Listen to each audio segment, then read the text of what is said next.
ahora ya la tercera parte con el tema las convicciones del Evangelio. Ya hemos visto qué es el Evangelio, por qué el Evangelio, la urgencia del Evangelio, pero de nada sirve tener información, pero si no hay convicción. Creer este Evangelio, vivir para él. Nuestro hermano que nos va a exponer a esta hora, Dios salió a su encuentro a la edad de 11 años. Lorito. Tuvo su encuentro con el Señor y a la vez un profundo amor por la palabra de Dios, lo cual lo lleva ya trayendo a él 22 años predicando la palabra de Dios y 10 años formando parte del equipo de estudios bíblicos en esta iglesia. Es diácono y lleva 2 años y medio predicando en el programa radial Jesucristo, Salvación y Vida Eterna en Radio Alas de Águila de Lota. Actualmente sirve al Señor junto a su amada esposa Ángela Machuca. Amén. Él es cierto yerno de nuestro pastor y también junto a su hija Amparo. A continuación, dejo en este lugar, en esta tercera parte, a mi hermano José Silva con las convicciones del Evangelio y le recibimos dando gloria al Señor. Gloria a Dios, gloria a Dios, gloria a Dios.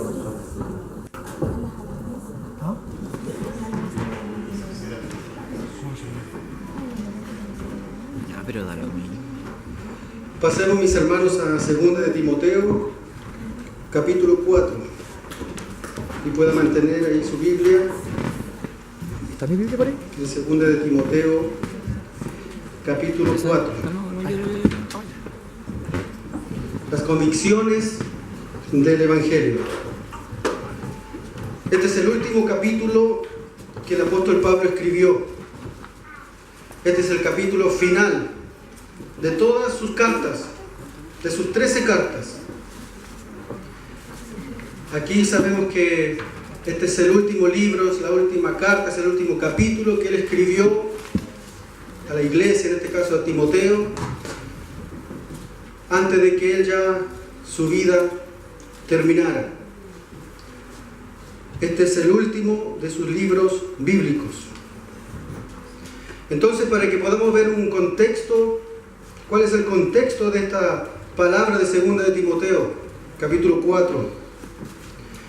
Aquí estamos, a Pablo nos está mostrando que él se encuentra en una prisión romana. Está bajo el dominio del emperador Nerón, que persiguió mucho a los cristianos. Y bajo el dominio de ese emperador, él estaba ahí en la cárcel escribiendo esta última carta. Él estaba en una celda fría, él estaba en cadenas. Así es, Señor de Dios. Él decía: yo soy un embajador en cadenas. Yo estoy preso, mas la palabra de Dios no está presa. Amén. Bendito sea su nombre. Entonces, él ya en este momento ya no tenía esperanza de ser liberado. Él sabía que ya su carrera estaba terminando. Entonces le escribe a Timoteo. Pero Pablo, para ser un hombre de mucha influencia, que escribió muchas cartas, que fundó muchas iglesias, en esta etapa de su vida, él fue abandonado por todos aquellos que una vez él le influenció, o él le habló, o él les predicó. Él estaba completamente abandonado ahí en la cárcel. Quizá lo abandonaron por temor a la persecución, quizá por temor al sufrimiento, por enfrentar la ejecución que estaba haciendo el emperador Nerón en ese tiempo. Entonces Pablo, ahí él sufre el martirio en Roma. Fue el final de su vida. Entonces aquí en 2 de Timoteo capítulo 4, Pablo está viendo su vida, está mirando hacia atrás, hacia el pasado. Entonces en este momento ya Pablo es un hombre de edad, ya probablemente ya está siendo un anciano, ya está siendo ya un hombre que ya está con sus debilidades, está pasando el frío y la necesidad de la cárcel. Entonces podemos ver que él ya está a punto de morir. Vivió su vida cristiana y está a punto de morir. Es un prisionero y está a punto de ser ejecutado. Él escribió estas palabras y a los días él fue llevado para él colocar su cabeza en un bloque de madera y un hacha separara su cabeza de su cuerpo y diera su vida por la causa del Evangelio y del Señor Jesucristo. Santo es el nombre del Señor. Es el final de su vida. Él fue decapitado, pero instantáneamente él llegó a la presencia del Señor. Instantáneamente estaba su fe en que él iba a recibir la corona de justicia. Entonces usted podría ver su vida. Siempre un hombre influyente, un hombre que predicó el Evangelio, un hombre que Dios lo usó en prodigios, en milagros, que Dios lo usó en viajar a diferentes lugares, a diferentes iglesias, que usted podría verlo como un hombre poderoso, usado por Dios. Sin embargo, su final fue un fin triste. Él virtualmente está solo en la cárcel. Él ha sido abandonado por personas que estaban relacionadas con él, que él había invertido mucho en esas personas, le había enseñado, les había guiado, sin embargo les había abandonado. Este es el punto más alto de su vida, pero una vida de sufrimiento, una vida de mucho dolor por causa de Cristo. Él, a pesar de estar en una cárcel y de haber sufrido mucho, él es leal a su Salvador. Él fue fiel hasta el final. Él delante de Dios está en una posición victoriosa, con su frente en alto. Para el mundo quizá él está siendo derrotado, está siendo silenciado, pero para el Señor él está en una posición de triunfo, en una posición victoriosa. Sin embargo, aunque él derrame sangre, su fe es que él instantáneamente va a estar en la presencia del Señor. Bendito sea el nombre de Jesús para siempre.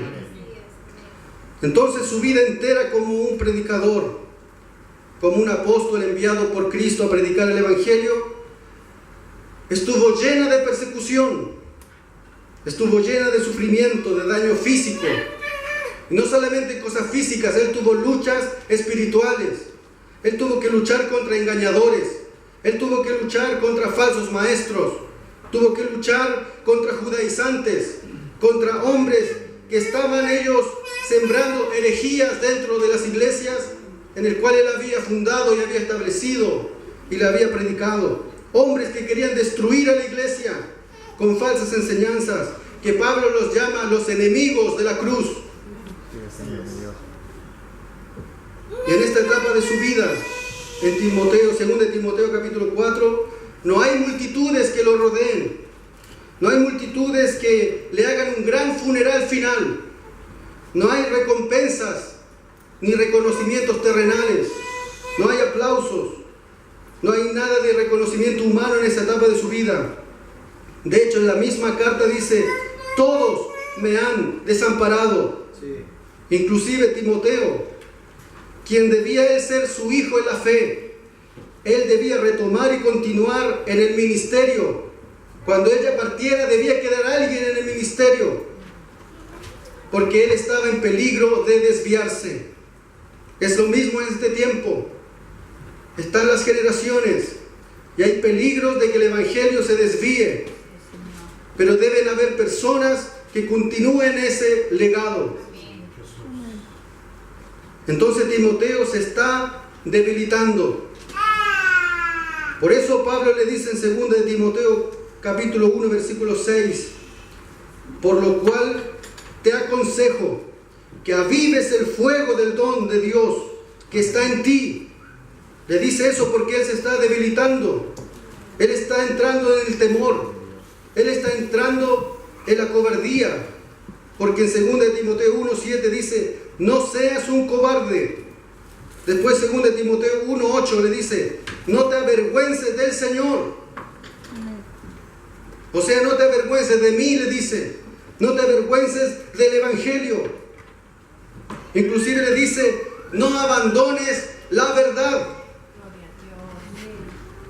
Le dice, esfuérzate, Sí, mi Dios. sufre penalidades como un buen soldado de Jesucristo. Participa de las aflicciones por el Evangelio. Sí, mi Dios. Estas son palabras finales de Pablo. Ahora usted puede observe conmigo, 2 de Timoteo capítulo 4, el versículo 9 al versículo 11. Comienza diciendo el versículo 9, le dice Pablo a Timoteo, procura venir pronto a verme. ¿Por qué? Continúa diciendo, porque Demas me ha desamparado, Sí, Señor, mi Dios. amando a este mundo, Sí, Señor, mi Dios. y se ha ido a Tesalónica. Ve el versículo 11, solo Lucas está conmigo. Así es, mi Dios. El único que ha estado con él, Lucas. Así es, Señor, mi Dios. Todos los demás lo han desamparado, Amén, mi Dios. lo han abandonado. Una vida, cierto, de Pablo, una vida inmensamente poderosa. Él ahí en ese momento tiene una sola compañía, su compañero de luchas, su compañero de milicia, su médico personal, el que escribió el Evangelio, el que escribió Hechos de los Apóstoles, Lucas, el único que estaba con él. Observa el versículo 11 también. Pablo le dice a Timoteo, toma a Marcos y tráele contigo, porque me es útil para el ministerio. Versículo 12, a Tíquico lo envié a Éfeso. ¿Qué quiere decir estos versículos? Pablo quiere compañerismo. Eso es lo que hacemos hoy en día, reunirnos de diferentes congregaciones. Necesitamos compañerismo en el Evangelio. Pablo quiere compañerismo. Él quiere compañeros. Él quiere estar rodeado de personas que sean leales, personas que sean fieles al Evangelio, que se amen los unos a los otros. Lamentablemente, sus compañeros o lo han desamparado o han sido enviados a otros lugares a predicar el Evangelio. Observa el versículo 13. Dice, trae cuando vengas el capote que dejé en Troas. En esos tiempos se estaba enfriando el clima, estaba viniendo el invierno. Y él decía, necesito mi capote, necesito abrigo. El capote era un atuendo grande, un atuendo que se podía doblar, era muy pesado y que se lo colocaban encima para poder mantener el calor corporal. Una cobija en un clima frío, sobre todo en una prisión. Él necesita su capote. Lamentablemente no había nadie que cuidara de sus necesidades. Que Dios nos bendiga, que Dios nos ayude. Usted puede decir, a tantas iglesias influenció, a tantas iglesias predicó, envió cartas, viajó por muchos lugares, y aún así, a través de sus predicaciones, Dios lo usó para que miles probablemente vinieran a la fe en Jesucristo.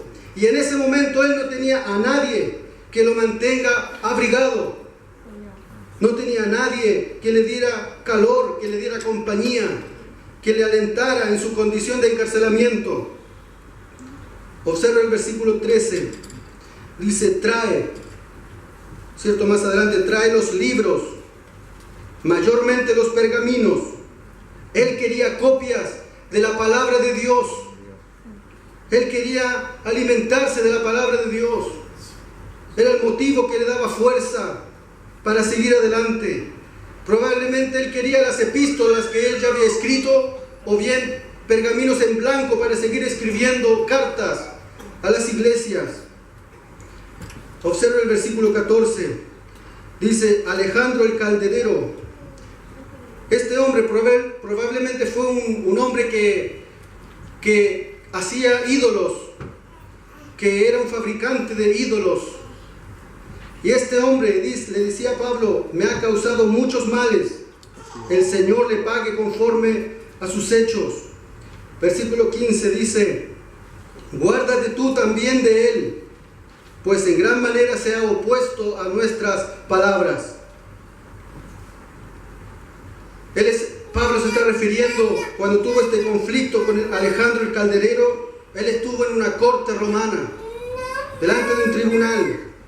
Él dice en el versículo 16, si usted lo observa, en mi primera defensa, ninguno estuvo a mi lado, sino que todos me desampararon. O sea, Pablo, de una manera muy amable, puede estar diciéndoles lo siguiente: no les seas tomado en cuenta. Pero era algo que le causaba mucho dolor, que no tenía compañerismo, estaba solo, abandonado. Observa el versículo 17, dice, pero el Señor, dice Pablo, estuvo a mi lado. El Señor estuvo a mi lado y me dio fuerzas para que por mí fuese cumplida la predicación y que todos los gentiles oyesen. Así fui librado de la boca del león.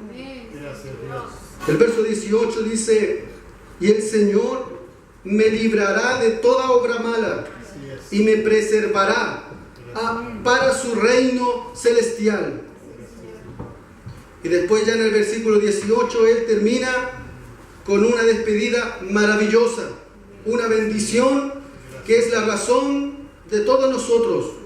Él dice, a Él sea gloria por los siglos de los siglos. Amén. A pesar de sus circunstancias, a pesar de lo mucho que estaba sufriendo, a Él sea la gloria. A Dios sea la gloria por siempre y para siempre. Amén. Usted puede ver ahí sus palabras realmente dolorosas, realmente en un corazón quebrantado. Y usted podría decir, ¿cómo este hombre, todo lo que sufrió, pudo llegar hasta el final? Pudo llegar hasta ser fiel, hasta la muerte, a su Señor, al Evangelio.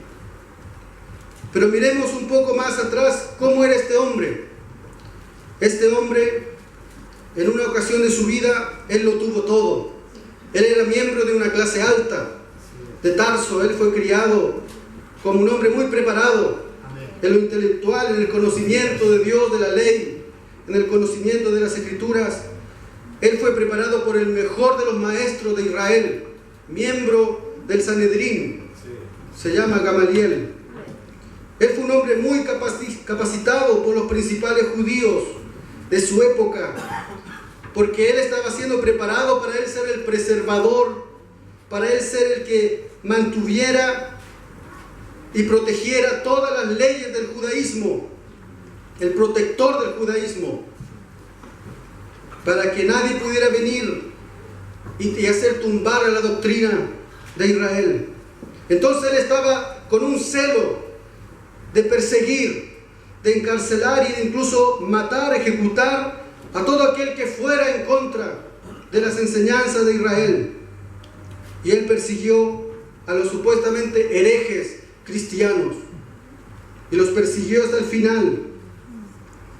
Para los judíos fue un hombre sumamente respetado, sumamente un hombre de convicciones firmes, un hombre de un carácter que él hacía lo que él pensaba y vivía así como él pensaba y decía.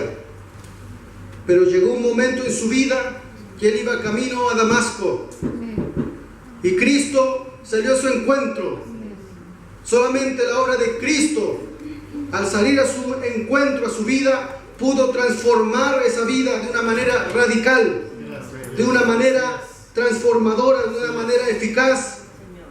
Y de ese momento, por el resto de su vida, hasta 2 Timoteo capítulo 4, él predicó el Evangelio del Señor Jesucristo, predicó la palabra verdadera del Evangelio, y él sufrió por causa del Evangelio y por Cristo.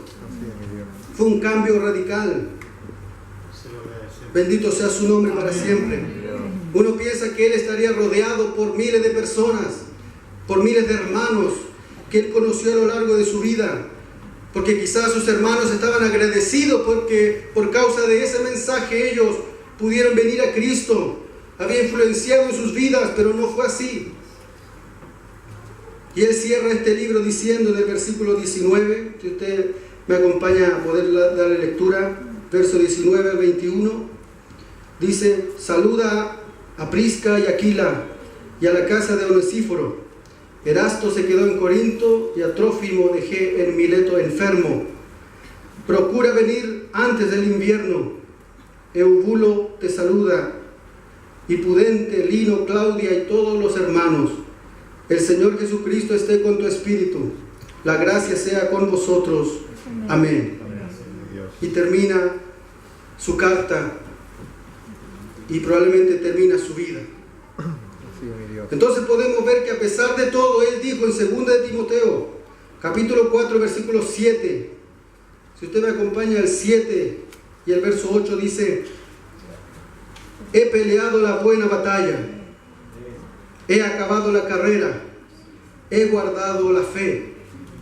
Por lo demás me está guardada la corona de justicia, la cual me dará el Señor, juez justo, en aquel día, y no solo a mí, sino también a todos los que aman su venida. Bendito sea su nombre para siempre. Él terminó su carrera, y él terminó bien. Él terminó de manera triunfal, pero no debido al apoyo de sus amigos, no debido al apoyo de sus compañeros que estuvieran fieles ahí en ese momento, no porque haya tenido un grupo de personas a quienes tuviera que rendirle cuentas, no debido a que tuvo personas o seguidores leales infundiéndole aliento o infundiéndole ánimo, porque nadie estuvo ahí. Su ministerio fue duro, su ministerio fue ofensivo, su ministerio fue perseguido de manera incansable. Si podemos resumir todo en la vida de Pablo, él vivió una vida triunfal hasta el final, pero le costó mucho sufrimiento, le costó mucho a lo largo de su vida. Y aquí surge la pregunta: ¿cómo es que él mantuvo esa fidelidad hasta el final? Si alguien de ustedes estuviera sufriendo como sufrió él, ¿cómo usted puede mantener esa fidelidad? Siendo desamparado, siendo abandonado, sin ser alentado por alguien, por un compañero. ¿Cómo usted va a llegar al final?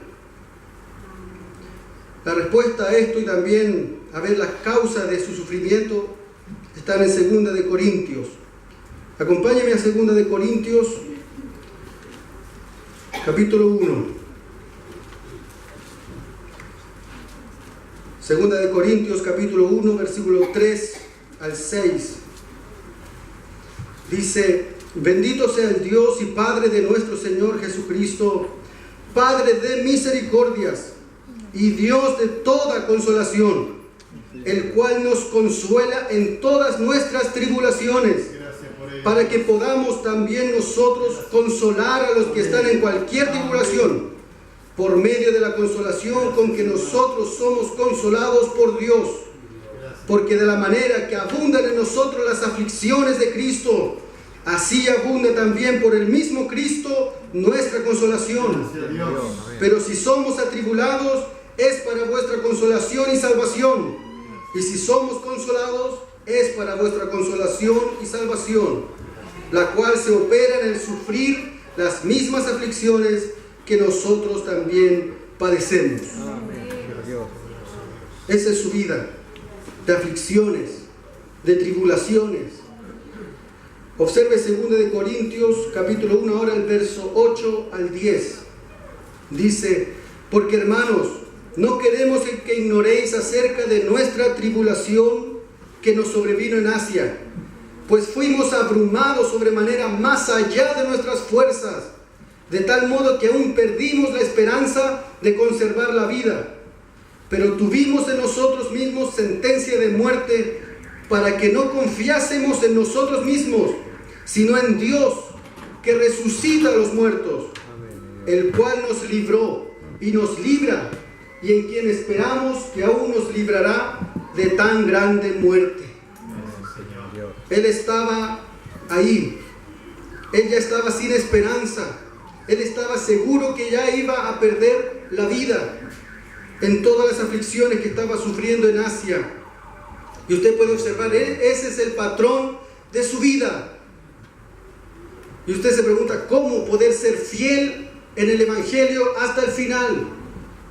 Cuando lo único que muchas veces vamos a vivir es sufrimiento y aflicciones por el Evangelio. Vamos a 2 de Corintios capítulo 6, versículo 4 al 5. Dice: antes bien, nos recomendamos en todo como ministros de Dios, en mucha paciencia, en tribulaciones, en necesidades, en angustias, en azotes, en cárceles, en tumultos, en trabajos, en desvelos, en ayunos. Veamos el verso 8 al 10 del capítulo 6. Por honra y por deshonra, por mala fama y por buena fama, por engañadores, como engañadores pero veraces, como desconocidos pero bien conocidos, como moribundos, mas he aquí vivimos, como castigados, mas no muertos, como entristecidos, mas siempre gozosos, como pobres, mas enriqueciendo a muchos, como no teniendo nada, mas poseyéndolo todo. Esa fue su vida. Ahora avancemos al capítulo 11 de 2 de Corintios, versículo 23 a 28, dice, él haciendo una pregunta: ¿son ministros de Cristo? Porque se estaban levantando falsos apóstoles y falsos maestros. ¿Son ministros de Cristo? Entre paréntesis, como si estuviera loco hablo. Yo más, dice Pablo, en trabajos más abundantes, en azotes sin número, en cárceles más, en peligros de muerte muchas veces. De los judíos 5 veces he recibido 40 azotes menos uno. 3 veces he sido azotado con varas, 1 vez apedreado, 3 veces he padecido naufragio, 1 noche y 1 día he estado como náufrago en alta mar, en caminos muchas veces, en peligros de ríos, peligros de ladrones, peligros de los de mi nación, peligros de los gentiles, peligros en la ciudad, peligros en el desierto, peligros en el mar, peligros entre falsos hermanos, en trabajo y fatiga, en muchos desvelos, en hambre y sed, en muchos ayunos, en frío y desnudez, y además de otras cosas, lo que sobre mí se agolpa cada día, la preocupación por todas las iglesias. Fue un hombre que conoció el sufrimiento, los sufrimientos del ministerio, del Evangelio, fueron el patrón de su vida, en la vida entera de Pablo, por el Evangelio. Pero hubo un dolor mucho peor en su vida, más que el sufrimiento físico. Él tuvo que soportar a diario el peso de la preocupación por todas las iglesias. Tuvo sufrimiento físico, pero él tuvo sufrimiento interno, un sufrimiento en su mente, en su corazón, por todas las iglesias, por el pecado constante de los hermanos, por el desvío de los hermanos, el desvío de las iglesias, por hombres que eran débiles y enfermizos en la fe, por los que caían en pecado. Esa era la causa de su intenso dolor en su corazón, de su sufrimiento en su alma. Entonces Pablo, era tanto el sufrimiento que tenía, que él le rogó al Señor 3 veces que se lo quitara, pero el Señor no lo hizo. Observe 2 de Corintios capítulo 12, versículo 8 al 10.